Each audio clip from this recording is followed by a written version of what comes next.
야담 능소화를 찾아주셔서 감사합니다. 구독, 좋아요, 알림 설정 꼭 눌러주세요.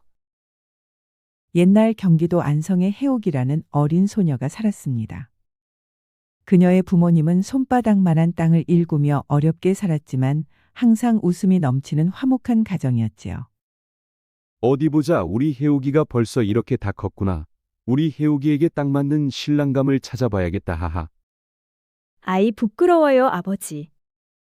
우리 해옥이 미모면 1등 신랑감들이 줄을 설 것이어요. 호호.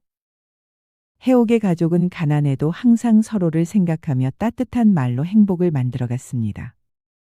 그런데 하늘도 이들의 행복을 시기했을까요? 어느 날 해옥의 아버지가 산에 나무하러 갔다가 그만 벼랑에서 떨어져 목숨을 잃고 말았습니다. 마을 사람들이 급하게 달려갔지만 아버지는 이미 숨이 끊어진 뒤였지요. 해옥은 아버지의 차가운 손을 붙잡고 하염없이 눈물을 흘렸습니다. 아버지. 어머니는 충격으로 그 자리에서 쓰러졌고 그날부터 병석에 눕게 되었지요. 15살의 어린 해옥은 하루아침에 소녀 가장이 되었습니다. 그녀는 집안의 생계를 꾸려가야 했고 어머니의 병도 치료해야 했지요. 어머니 좀 어떠세요? 해옥아 미안하다. 이 어미가 쓸모없게 되었구나. 그런 말씀 마시어요. 어머니는 꼭 후를 털고 일어나실 것이어요. 해옥은 어머니의 약값을 마련하기 위해 마을을 돌아다니며 품팔이라도 해보려 했습니다. 하지만 어린 여자아이가 할 수 있는 일은 거의 없었지요. 해옥은 하는 수 없이 산에 가서 나무를 캐다 장터에서 팔았습니다. 그런데 그렇게 버는 돈으로는 어머니의 약값은 물론이고 끼니조차 제대로 때우기도 힘이 들었지요. 나물 사세요. 싱싱한 나물이에요. 지나가던 아낙네들은 해옥을 가엾게 여겼지만 모두들 형편이 어려워 선뜻 사주는 사람이 없었습니다. 그런데 그때였지요. 웬 젊은 선비 하나가 해옥에게 걸어왔습니다. 달래가 참 싱싱하고 맛있어 보이는구려. 이걸 가져다가 된장국을 끓이면 맛있겠구나. 그렇습니다. 된장 풀고 달래국을 끓이면 그 맛이 일품이지요. 젊은 선비는 해옥의 얼굴을 유심히 보았습니다. 왜 그러시오? 내 얼굴에 뭐라도 묻었소. 젊은 선비는 뭐하다 들킨 사람처럼 놀란 얼굴로 말했습니다. 아니요. 이걸 다 사면 얼마인지 물어본다는 게 내 깜박했어. 그렇다면 한 푼만 주시면 됩니다. 그렇소. 젊은 선비는 옷소매 속에서 한 푼을 꺼내 주었습니다. 오늘은 달래국에 맛있는 저녁을 먹어야겠어. 젊은 선비는 미소를 지으며 자리에서 일어났습니다. 매일 이 시간에 나와서 장사하는 것이요? 그렇습니다. 오전에는 산에서 나무를 캐고 정오가 되면 이곳에서 장사를 한답니다. 알겠소. 나도 종종 책방을 다녀오고 있으니 지나는 길에 그대가 있으면 또 들려보리다. 젊은 선비는 그리 말하고 뒤돌아갔습니다. 달래를 한 번에 다 사가는 것을 보니 식솔이 많으신가 봐. 해옥은 신이나 곡물 상점에 들러 쌀 한 대를 사서 집으로 돌아왔습니다. 그리고 죽을 끓여 어머니에게 드렸지요. 어머니 죽 드셔요. 아이고 얘야, 내가 나 때문에 고생이 많구나. 아니어요, 어머니. 저는 괜찮으니 염려하지 마셔요. 해옥은 다음 날도 산에서 나무를 캐와 장터 끝자락에 자리 깔고 앉아 팔기 시작했습니다. 그런데 잠시 후 화려한 옷을 입은 중년 부인이 지나가다 해옥을 보았지요. 저 아이 얼굴을 보니 맡은 일은 잘할 관상이로다. 마님, 저 아이를 여정으로 데려가시겠습니까요? 그래, 내가 저 아이의 형편을 좀 알아보거라. 알겠습니다요, 마님. 중년 부인은 해옥을 유심히 살펴보다 가던 길을 걸어갔습니다. 그날 해옥은 해질녘이 되어서야 캐온 나무를 모두 팔았지요. 그리고 집에 돌아왔을 때 어머니는 기침을 크게 하고 있었습니다. 어머니 많이 아프세요? 제가 약을 지어와야 하는데 죄송해요. 괜찮다 해옥아.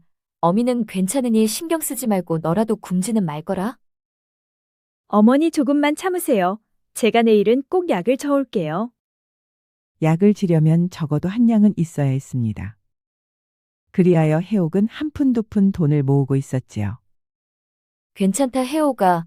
어미는 이제 오래 살지 못한단다. 그러니 너라도 제대로 살으렴. 어머니의 손은 차가웠고 입술은 파랗게 질려 있었습니다. 그런 말씀 마세요. 어머니는 오래 사셔야 해요.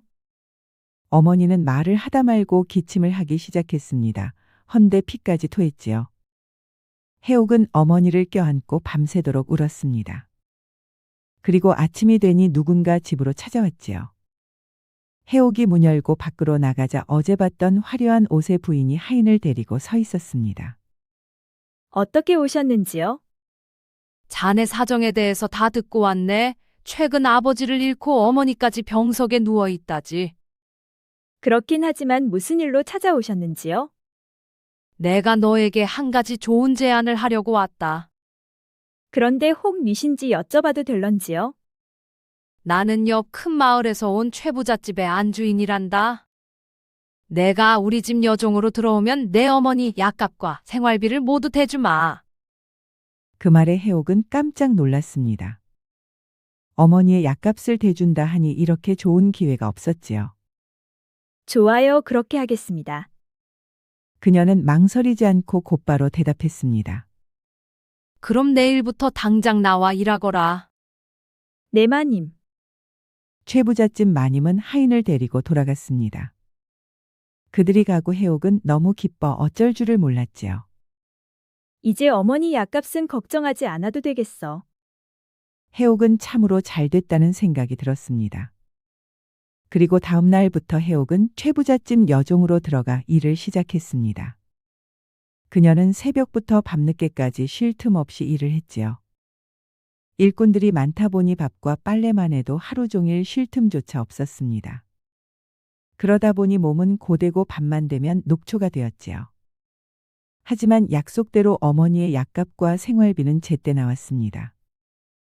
일은 힘들어도 어머니의 약값이 나오니 이거면 됐어.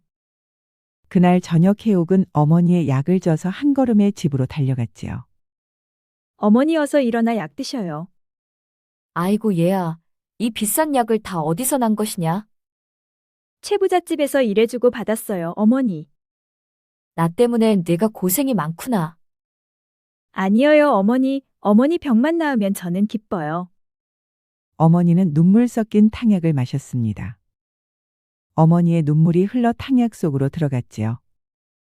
해옥은 어머니가 탕약을 마시는 것을 보고 무척 흡족했습니다.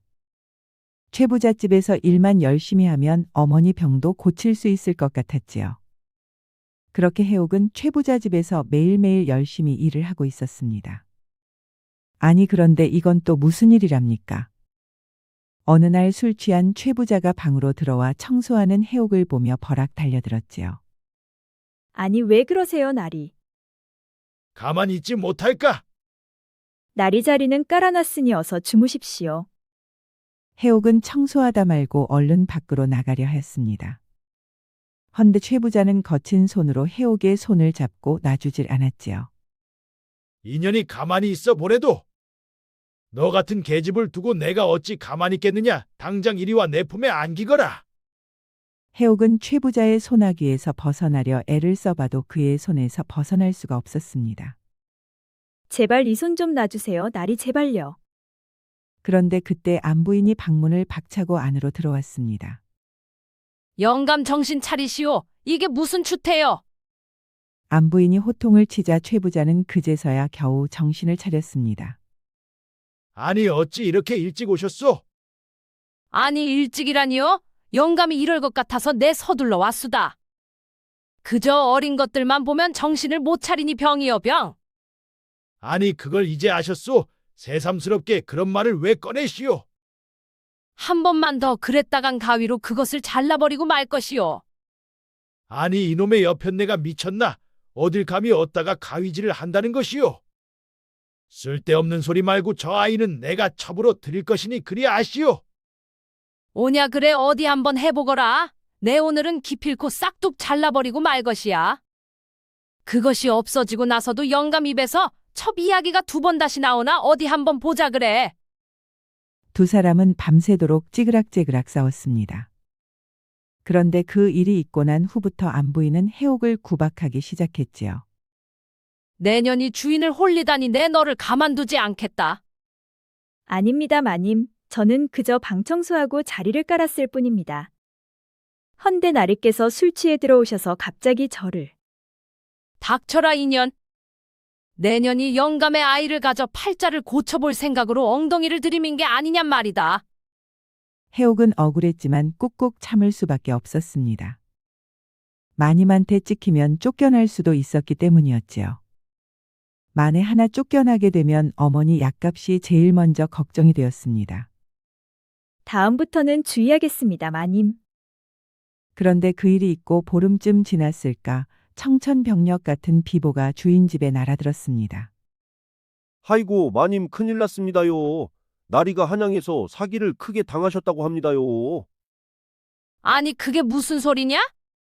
사기를 크게 당해 전 재산을 날렸다고 합니다요. 최 부자가 한양에서 사기를 크게 당하는 바람에 그 집은 풍비박산이 나고 말았습니다. 아이고 이젠 어찌 산단 말이냐? 그놈의 영감탱이 그것을 잘라주저 앉혀놔야 했어. 허구한 날 한눈 팔고 다니니 사기를 당한 것이지. 마님은 땅바닥에 주저앉아 땅을 치며 통곡을 했습니다.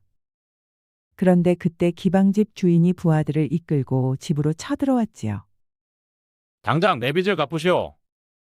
아니 빚이라니 우리가 뭐가 아쉬워 기방에서 돈을 빌린단 말이여. 당신 서방이 우리 집에 밀린 외상값만 100냥이 넘소.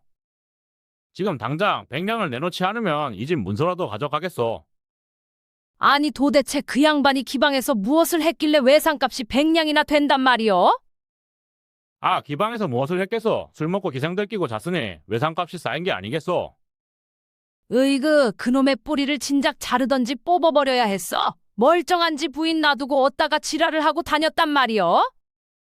이제 집까지 빼앗길 판이 되자 마님의 통곡 소리는 더욱 커졌습니다. 이 집만큼은 절대 안 돼요. 이거라도 없으면 우린 어디서 살란 말이여? 내 그것까지는 알 바가 아니오. 지금 당장 100냥을 내놓지 않으면 안방으로 쳐들어가 집 문서를 가져가겠소. 아이고 이보시오 기방주인, 사람이 길바닥에서 살 수는 없지 않소? 그런데 그때 마님이 마당을 지나가는 해옥을 보았습니다. 그러자 그녀의 두 눈이 번쩍 빛이 났지요. 차라리 저 계집을 데려가시오. 기방주인은 지나가는 해옥을 보았습니다. 그런데 그녀의 미모가 경국지색이 아니겠습니까? 해옥을 본 기방주인은 입을 다물지 못했습니다. 초라한 옷차림에 감추어진 그녀의 아름다움을 그는 한눈에 알아본 것이지요. 좋소. 저 아이라면 그럴 만한 가치는 있어. 그런데 해옥이 지나가다가 그들의 대화를 듣게 되었습니다. 마님 이럴 수는 없습니다. 무슨 소리냐? 이미 내게 들어간 돈이 얼마인데 그러니 너라도 팔아야 나도 본전이라도 건질 것이 아니냐? 이럴 수는 없습니다. 저는 마님 집에서 일하려고 온 것이지 기방에서 일하려고 온 것이 아닙니다. 말이 많구나. 너는 주인이 시키면 시키는 대로 하면 되는 것이야. 해옥이 울고 불며 사정을 해보았지만 아무 소용이 없었습니다. 되려 기방주인의 하인들은 해옥의 손을 거칠게 잡아 끌고 갔지요. 내 인연 순순히 따라오지 못할까? 해옥은 울며 불며 발버둥을 쳐봤지만 소용이 없었습니다. 사내들이 바위덩이 같은 큰 손으로 잡아 끌자 해옥은 꼼짝도 못하고 그들에게 끌려갔지요. 그렇게 끌려간 해옥은 기방의 골방에 갇히고 말았습니다. 너는 오늘부터 이곳 기방의 소유다. 그러니 허튼 생각 말고 착실히 기생수업부터 잘 바꿔라. 제발 저를 보내주세요. 병든 어머니가 기다리고 계십니다. 입 닥쳐라. 어차피 내 어미는 오래 살지 못한다. 내 어미가 죽거든 장사는 치러줄 테니 딴 생각 말거라. 해옥은 그 자리에서 주저앉아 목 놓아 울었습니다. 그녀는 작은 골방에 갇혀 며칠 동안 먹지도 않고 계속 울기만 했지요. 어머니 어머니. 기생 언니들이 찾아와 달래기도 했지만 아무 소용이 없었습니다. 해오가 내 사정을 다 들었다. 허나 이렇게 울기만 하면 뭐가 달라지겠니? 악착같이 살아남아야 뭐라도 할 수 있지 않겠니? 복수를 하든 어머니 병을 고쳐주든. 해옥은 고개를 저었습니다. 저는 차라리 죽고 싶습니다. 하지만 어머니 때문에 죽을 수도 없어요. 그러니 살아남으란 말이다. 그것만이 내가 어머니를 살릴 수 있는 유일한 길이 아니겠니? 해옥에게는 그 어떤 말도 위로가 되지 않았습니다. 그녀는 골방에 갇혀 식음을 전폐하고 하루하루를 눈물로 보냈습니다. 그러자 도저히 안 되겠다고 생각한 기방 주인이 찾아와 말했지요. 내년에 기생수업을 착실히 받고 손님 방에 들어간다고 약속만 하면 내 어미의 약값과 먹을 것을 대주겠다. 정말이요? 정말 내 어머니께 약값과 먹을 것을 대줄 것이요? 그렇다. 사내가 어찌한 입으로 두말하겠느냐? 그제서야 해옥은 눈물을 멈추었습니다. 그리고 밥도 먹고 기생수업도 착실히 받았지요. 기생이 되는 것은 죽기보다 싫었지만 어머니를 살리기 위해서는 어쩔 수가 없었습니다. 그런데 해옥이 기생수업을 받기 시작한 지 한 달도 채 되지 않은 어느 날 기방주인은 아직 준비도 안 된 해옥을 억지로 손님들 방으로 데려갔지요. 자, 여러분, 오늘 새로 들어온 따끈따끈한 기생을 소개합니다. 방 안에 있던 손님들은 해옥을 보면서 입을 다물지 못했습니다. 오, 저런 미인을 어디서 다 구했소? 얼굴도 곱지만 품새가 아주 단정하고 딱 내 마음에도 드는구려. 그 자리에 있던 사또와 병조판서의 서자는 해옥의 모습을 보고 크게 감탄했지요. 그런데 그 중에서도 병조판서의 서자는 해옥을 탐욕스러운 눈빛으로 바라보았습니다. 저 계집 오늘 내가 가져야겠어. 서자는 자리에서 일어나 해옥에게 걸어갔습니다. 그리고 그녀의 턱을 잡고 위로 치켜 세웠지요. 어디 보자. 이목구비가 뚜렷하고 눈빛은 사슴을 닮았구나. 내 이름이 무엇이냐? 해옥은 무서워 입이 떨어지질 않았습니다. 내가 묻지 않느냐? 어서 내 이름을 말해보거라. 해옥은 너무 무서워 떨리는 목소리로 말했지요. 해옥입니다. 해옥이라 좋은 이름이구나. 서자는 해옥의 얼굴을 이리저리 돌려보며 음흉한 미소를 지었습니다. 오늘 밤이 기대되는군. 해옥은 곧바로 서자만을 위해 준비된 방으로 끌려갔습니다. 방 안에는 술과 음식이 가득했고 한쪽에는 잠자리가 깔려 있었지요. 이리 오너라. 오늘은 내가 나를 즐겁게 해보거라. 해옥은 너무 무서워 온몸이 떨렸습니다. 나리 제발. 제발이 무엇이야? 너는 오늘 내 수청을 들기 위해 들어온 것이야. 그러니 내 도리를 다하거라. 서자는 해옥에게 가까이 다가왔습니다. 그러자 해옥은 뒤로 물러나면서 말했지요. 나리 차라리 저를 죽여주십시오. 죽여달라고? 재미있는 연이로구나. 내년에 머리도 올리지 못했는데 어찌 너를 죽인단 말이냐? 죽이더라도 내년을 품고 나서 죽일 것이다. 서자는 해옥의 옷깃을 잡았습니다. 그러자 해옥은 비명을 질렀지요. 시끄럽다 이년. 입 닥치지 못하겠느냐? 서자는 잠자리가 깔려있는 이부리로 해옥을 거칠게 밀어붙였습니다. 그러자 해옥의 비명은 기생집 담장을 넘었지요. 그런데 잠시 후 갑자기 화살이 방문을 뚫고 들어와 서자의 어깨를 스쳐갔습니다. 아니 이것이 뭐란 말이냐? 서자는 깜짝 놀라 화살이 날아온 반대 방향 쪽 문을 열고 밖으로 뛰쳐나갔습니다. 아니 언놈이 날 죽이려 하였느냐? 여봐라. 어서 내게 화살을 날린 놈을 당장 잡아오너라. 갑자기 기방은 난리가 나고 말았습니다. 아니 도대체 언놈이 화를 쐈단 말이냐? 어서 주변을 샅샅이 뒤져보거라. 사또는 관병을 풀어 활손자를 찾기 시작했습니다. 그런데 한참을 찾아봐도 범인을 찾을 수가 없었지요. 사또 주변을 샅샅이 뒤져봤지만 그림자도 찾을 수가 없습니다요. 아니 언놈이 겁도 없이 화살을 쐈단 말이야. 화살에 맞을 뻔한 서자는 기분이 상해 집으로 돌아갔습니다. 사또와 관병들이 그를 호위해 주었지요. 해옥은 다시 골방에 갇히고 말았습니다. 내년은 병판대감 도련님에게 머리를 올려야 하니 그분이 다시 오실 때까지는 이 방에서 꼼짝 말고 있어야 한다. 기방주인은 골방문을 잠그고 밖으로 나갔습니다. 해옥은 어두운 밤에 홀로 남아 눈물을 흘렸지요. 그런데 누가 화살을 쏘았는지 해옥도 무척 궁금했습니다. 그 바람에 서자에게 봉변을 면할 수가 있었기 때문이었지요. 그런데 며칠 후 서자는 해옥을 잊지 못해 다시 기방을 찾아왔습니다. 이번에는 사또의 지시로 관병들이 대거 동원되었지요. 이번에는 반드시 전연을 내 것으로 만들고야 말겠소. 걱정 마시오. 이번에는 관병들이 기방을 물샐 틈 없이 애워싸고 있소이다. 알겠소. 또다시 내게 화살이 날아오는 일이 있으면 안 될 것이오. 기방 주변에는 수십 명의 관병들이 겹겹이 둘러서 있었습니다. 지붕 위에도 담장 밖에도 빈틈없이 사람들이 배치되어 있었지요. 그날 밤 해옥은 또다시 서자 앞으로 끌려왔습니다. 오늘은 꼭 너를 품고 말 것이다. 날이 제발 이러지 마십시오.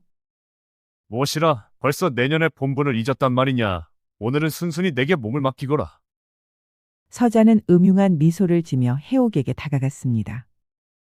해옥은 뒤로 물러나며 벽에 등이 닿을 때까지 피했지요. 어디로 도망가려는 것이냐. 내년이 아무리 발버둥 쳐봐야 소용없다. 그가 해옥의 옷고름을 잡는 순간 쉭! 갑자기 또 화살이 날아와 서자의 팔을 스쳐갔지요. 으악, 또 이놈의 화살이냐? 서자는 비명을 지르며 밖으로 뛰쳐나갔습니다. 여봐라, 당장 활쏜놈을 찾아내라. 관병들이 사방으로 흩어져 범인을 찾기 시작했습니다. 지붕 위, 담장 너머, 뒷골목까지 샅샅이 뒤졌지요. 헌데 아무리 찾아도 화살을 쏜 자를 찾을 수가 없었습니다. 아무리 샅샅이 뒤져봐도 그자의 그림자도 보이질 않습니다요. 혹시 귀신의 짓이 아닐런지요? 귀신이라니 어디서 그런 헛소리를 하는 것이냐? 당장 더 넓은 범위를 수색하거라. 관병들은 밤새도록 찾아다녔지만 끝내 범인을 찾지 못했습니다. 서자는 팔에 상처를 싸매며 이를 갈았지요. 분명 전연 뒤에 누군가 있다. 전연을 탐하려고만 하면 화살이 날아오니 우연일 리가 없다. 그는 해옥을 날카로운 눈빛으로 노려보았습니다. 내년 내 뒤에 누가 있느냐? 당장 실토하거라. 저도 모르는 일입니다, 날이. 거짓말 마라. 내가 모를 리가 없다. 사또, 전연을 당장 관하로 끌고 가 신문해 보시오. 알겠소. 그리하여 해옥은 관아의 감옥에 갇히고 말았습니다. 전연이 실토할 때까지 고신을 멈추지 마라. 알겠소. 해옥은 그날부터 갖은 고초를 겪기 시작했습니다. 내년 뒤에 누가 있느냐? 어서 실토하지 못할까? 정말 모릅니다. 저도 누가 화살을 쏘았는지 아는 게 없습니다. 매질이 계속되었지만 해옥은 정말 아는 것이 없었지요. 으악! 그녀는 고신을 받고 온몸에 상처를 입은 채 차가운 감옥 바닥에 쓰러지고 말았습니다. 그럼에도 그녀는 온통 어머니 생각뿐이었지요. 어머니는 괜찮으신 걸까? 그렇게 며칠이 지났습니다. 해옥은 매일 신문을 받았지만 끝내 아무것도 실토하지 못했지요. 서자는 점점 조급해졌습니다. 에이, 전연이 입을 열지 않으니 답답하구나. 차라리 내가 직접 신문을 해야겠다. 그날 밤 서자는 해옥을 관아 안에 있는 관사로 끌고 갔습니다. 이곳은 관아 아니다. 아무리 귀신 같은 활솜씨라도 이 안까지는 들어올 수 없을 것이야. 그는 다시 해옥에게 다가갔습니다. 오늘은 반드시 내년을 내 것으로 만들고야 말겠다. 날이 제발 이러지 마십시오.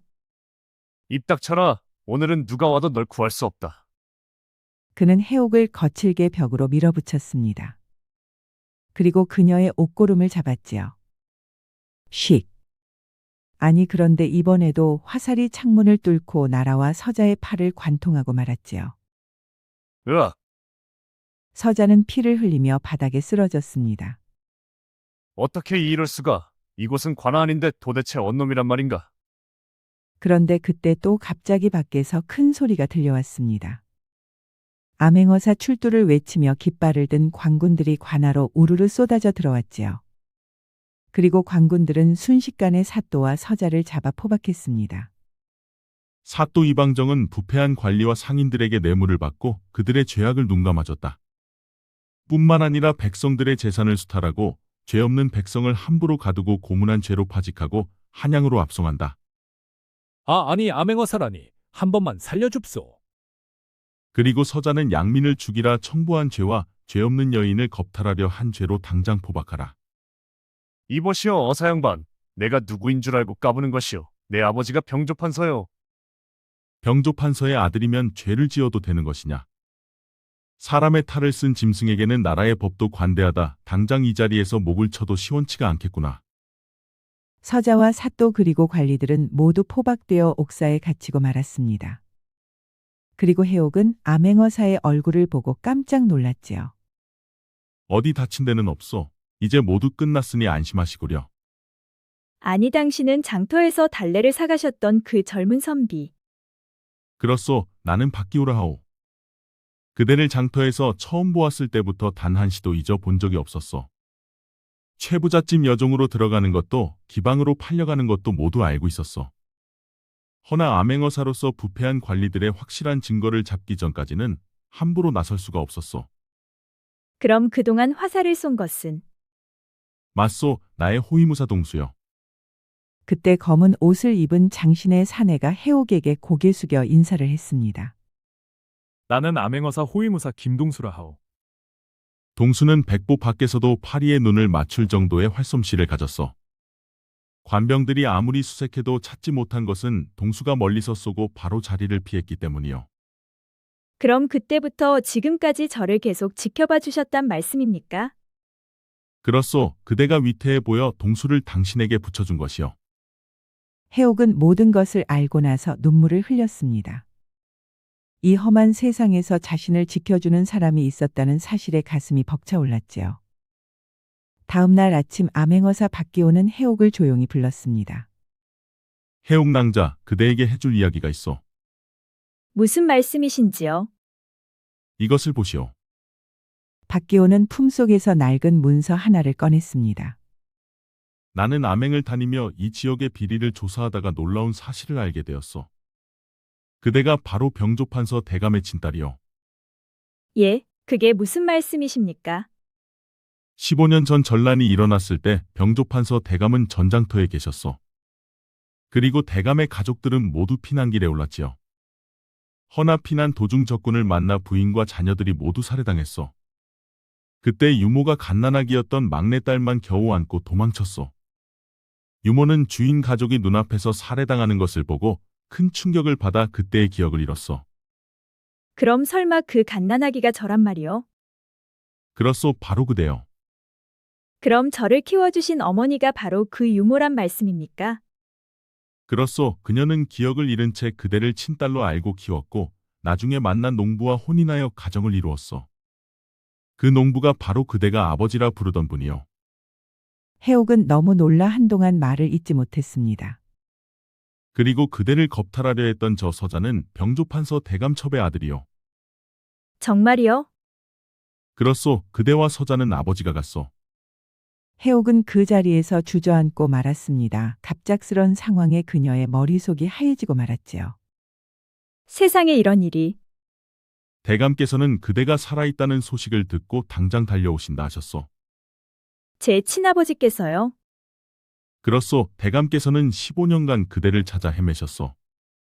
이제 곧 만나실 수 있을 것이요. 얼마 지나지 않아 병조판서가 직접 말 타고 관하로 달려왔습니다. 내 딸이 어디 있느냐? 대감은 말에서 내리자마자 해옥을 찾았습니다. 어서 오시오. 이분이 해옥낭자요. 병조판서는 곧장 해옥에게 달려갔습니다. 내가 정녕 내 딸이란 말이냐? 병조판서는 해옥을 보자마자 그녀의 왼쪽 발 버선을 벗겨보았습니다. 그리고 그녀의 발바닥을 확인해 보았지요. 그러자 그녀의 발바닥에는 큰 점이 하나 있었습니다. 맞다, 내 딸이 맞도다. 대감은 해옥을 버락 안았습니다. 자세히 보니 내 어미를 꼭 빼닮았구나. 틀림없이 내 딸이로다. 대감의 눈에서는 눈물이 흘러내렸습니다. 이 아비가 너무 늦었구나. 그동안 얼마나 고생이 많았느냐. 아버지. 해옥도 대감의 품에 안겨 눈물을 흘렸습니다. 15년 만에 찾은 친아버지의 품이었지요. 병조판서는 곧바로 서자를 불러오게 했습니다. 이놈아. 내 놈이 내 이복 동생을 겁탈하려 했단 말이냐. 아, 아버지. 저는 몰랐습니다. 몰랐다고? 설령 몰랐다 해도 양민을 겁탈하려 한 죄는 용서할 수 없다. 오늘부로 너를 호적에서 파버리겠다. 아버지, 제발 용서해 주십시오. 닥쳐라. 너 같은 놈은 더 이상 내 자식이 아니다. 서자는 결국 호적에서 파해지고 관아의 감옥에 다시 갇혔습니다. 그리고 그들은 한양으로 압송되어 재판을 받아 10년형에 처해졌지요. 사또는 삭탈관직되고 기방주인과 함께 각각 5년의 엄한 처벌을 받았습니다. 병조판서는 해옥과 함께 그녀가 살던 초가집을 찾아갔습니다. 어머니, 해옥은 방문을 열고 안으로 들어갔습니다. 헌데 어머니는 너무 쇠약해져 거의 숨만 붙어 있는 상태였지요. 어머니 눈을 떠보세요. 저 해옥이에요. 해오가 어머니는 희미하게 눈을 떴습니다. 그때 병조판서가 방 안으로 들어왔지요. 어머니는 병조판서의 얼굴을 보고 크게 놀랐습니다. 대감마님? 갑자기 어머니의 눈에서 눈물이 쏟아져 내렸습니다. 기억을 잃었던 유모가 병조판서를 보자 15년 전의 모든 기억이 돌아왔지요. 어머니는 엉엉 울었습니다. 그만 울거라. 내가 내 막내딸을 지켜주었으니 그것만으로도 족하다. 그동안 너도 고생이 많았다. 병조판서는 곧바로 의원을 불러 유모의 병을 치료하게 했습니다. 좋은 약재와 정성스러운 치료 덕분에 유모는 점차 기력을 회복했지요. 그대는 내 딸의 생명의 은인이니 앞으로 내 집에서 편히 지내도록 하거라. 감사합니다, 대감마님. 해옥은 어머니가 낫는 모습을 보며 눈물을 흘렸습니다. 이제 더 이상 약값 걱정을 하지 않아도 되었지요. 어머니 이제 다 끝났어요. 앞으로 우리 행복하게 살아요. 그래, 해오가. 이 어미가 너한테 고생을 많이 시켰구나. 아니에요, 어머니. 어머니가 계셨기에 제가 아버지를 만날 수가 있었어요. 그 후 해옥은 병조판서 대감의 딸로서 새로운 삶을 시작했습니다. 좋은 옷을 입고 좋은 음식을 먹으며 글 공부도 시작했지요. 헌데 해옥의 마음 한켠에는 항상 암행어사 박기호가 있었습니다. 그분은 지금 어디에 계실까? 그녀는 밤마다 달을 보며 그를 생각했습니다. 장터에서 달래를 사주던 그의 미소가 또 암행어사로 나타나 자신을 구해주던 그의 모습이 자꾸만 떠올랐지요. 병조판서는 딸의 혼사를 위해 여러 혼처를 알아보았습니다. 그리고 어느 날 해옥에게 혼사 이야기를 꺼냈지요. 해요가 영의정 대감댁 둘째와 너의 혼사를 알아보고 있다. 그쪽에서도 반기는 눈치더구나. 아버지 죄송해요. 저는 아직 혼인할 마음이 없습니다. 그리고 며칠 후 아버지는 또 해옥을 불러 혼사 이야기를 했지요. 이번에는 이조판서 대감댁에서 청혼이 들어왔다. 아버지 죄송합니다. 저는 아직 혼인할 생각이 없어요. 해옥은 아버지 병조판서가 서두르는 어떤 혼사도 모두 거절했습니다. 그녀의 마음속에는 암행어사 박기호가 자리 잡고 있었기 때문이지요. 헌데 1년이 지나고 2년이 지나도 박기호는 소식이 없었습니다. 해옥은 매일 밤 눈물로 밤을 새우며 그만을 기다렸지요. 그분은 정녕 나를 잊었단 말인가? 아니야, 분명 무슨 사정이 있으실 거야. 그녀는 밤마다 창밖의 달을 보며 기도를 했습니다. 제발 어디에서든 무사하시기만을 간절히 빕니다. 그렇게 또 한 해가 지나갔습니다. 해옥은 한결같이 그만을 기다렸지요. 아무리 좋은 1등 신랑감 자리도 그녀는 완강히 거부했습니다. 수년째 혼인을 피하고 있는 딸을 보며 아버지는 그녀에게 누군가 있다는 생각을 하게 되었지요. 해요가 내가 기다리는 사람이 있느냐? 해옥의 두 눈은 촉촉히 젖어 있었습니다. 그렇구나. 너는 암행어사 박기호를 마음에 둔 것이었어. 그자는 아주 훌륭한 사람이다. 너를 구해준 은인이기도 하고 임금께서 총애하는 신하이기도 하지. 내일 내가 당장 그의 행방을 알아보마. 감사합니다, 아버지.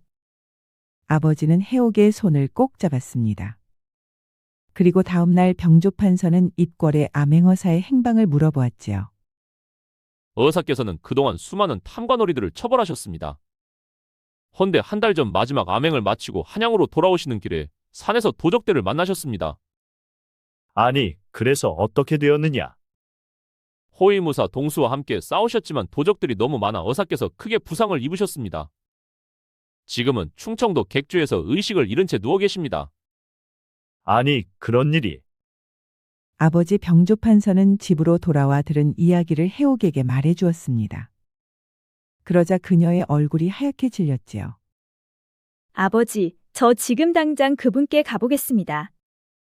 그래, 알았다. 어서 가보거라. 내가 가마와 호위무사들을 붙여주마. 해옥은 그 길로 박기호가 있는 곳으로 향했습니다. 그리고 해옥이 객주에 도착했을 때 박기호는 여전히 의식이 없는 상태였지요. 그의 곁에는 호위무사 동수가 지키고 있었습니다. 아씨께서 어찌 이곳까지 오셨는지요? 어사께서 많이 다쳤다는 말을 듣고 찾아왔습니다. 지금은 상태가 좀 어떠합니까? 도적들과 싸우다가 크게 다치셨습니다. 의원이 치료를 했지만 아직 의식을 못 차리고 계십니다. 해옥은 박기호의 곁에 앉아 그의 얼굴을 자세히 보았습니다. 힘내셔요. 제가 왔어요.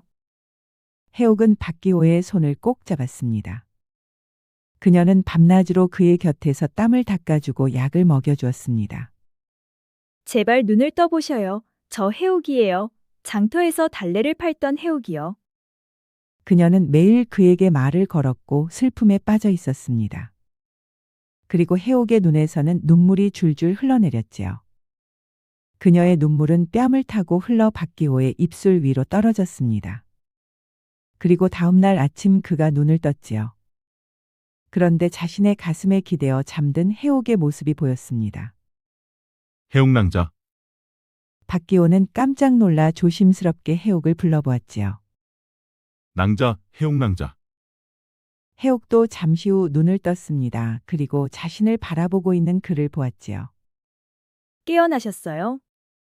해옥은 기쁨에 겨워 또 눈물을 흘렸습니다. 낭자가 어떻게 이곳에 있어? 다치셨다는 소식을 듣고 달려왔어요. 그렇구려. 이렇게 내 곁에 있어줘서 참으로 고맙소. 박기호는 해옥의 손을 꼭 잡았습니다. 그렇지 않아도 암행일이 끝나면 찾아가 보려 했었소. 두 사람은 사랑한단 말은 안 했지만 이미 그들의 마음은 서로를 향해 있었습니다. 그리고 해옥의 정성스러운 간호 덕분에 그의 건강은 빠르게 회복되었지요. 낭자에게 꼭 하고 싶었던 말이 있어. 그대를 처음 보았을 때부터 마음에 두고 있었어. 관리들의 부패를 조사하던 중 낭자의 딱한 사정을 알게 되었어. 헌데 그대는 힘든 상황에서도 굳건히 버티는 그대의 모습이 참으로 아름다웠어. 이제 암행어사로서 해야 할 일도 모두 끝났으니 그대에게 청혼하고자 하오. 그 말에 해옥이 눈시울이 붉어졌습니다. 그토록 듣고 싶었던 말이었지요. 그 순간 박기호는 해옥의 손을 꼭 잡았습니다. 해옥낭자, 나와 혼인해 주시겠소? 네, 그렇게 하겠습니다. 두 사람은 서로를 껴안고 눈물을 흘렸습니다. 3년간의 기다림이 드디어 결실을 맺는 순간이었지요. 얼마 후 병조판서 대감의 집에서는 성대한 혼례가 준비되었습니다. 온 마을 사람들이 초대되었고 잔치는 사흘 밤낮 계속되었지요. 유모도 병이 나아 혼례에 참석할 수 있었습니다. 우리 해옥 아씨께서 드디어 시집을 가는구나. 정말 꿈만 같아. 어머니, 이 모든 게 어머니 덕분이에요. 어머니께서 저를 친딸처럼 키워주셨기에 오늘이 있는 거예요. 어머니는 제겐 영원한 어머니이셔요. 고맙구나. 부디 행복하게 잘 살 거라. 네, 어머니. 그런데 혼례식 날 뜻밖의 손님이 찾아와 대문 앞에서 서성거렸지요. 최부잣집 부인이 거짓골을 하고 대문 앞에 서서 구걸을 하고 있었습니다. 제발 밥 한 끼만 주시오. 그녀는 결국 집까지 빼앗기고 거지가 되어 떠돌아다니고 있었습니다. 그런데 해옥이 그녀를 알아보았지요. 해옥은 하인을 불러 말했습니다. 저분께 밥 한 끼와 노잣돈을 챙겨주거라. 그대는 참으로 마음이 고우시오. 그대와 혼인한 것은 내 평생 내가 가장 잘한 일 같소. 두 사람은 서로 사랑하며 행복하게 살았습니다. 훗날 박기호는 정승까지 올라 훌륭한 업적을 많이 남겼고 해옥은 여러 명의 자식을 낳아 훌륭하게 길렀습니다. 해옥은 여전히 유모에게 어머니라 불렀습니다. 그리고 동수도 포도청 종사관이 되어 훌륭한 무관이 되었답니다.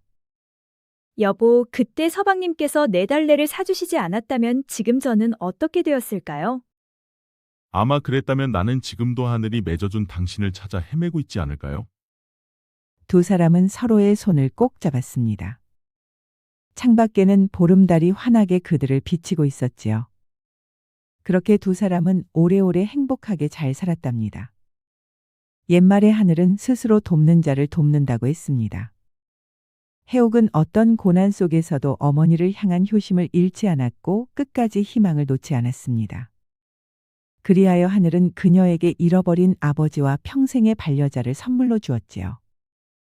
세상이 아무리 험해도 바르게 살아가는 사람에게는 반드시 좋은 날이 찾아온다는 교훈적인 이야기랍니다. 구독과 좋아요, 알림 설정 꼭 부탁드립니다.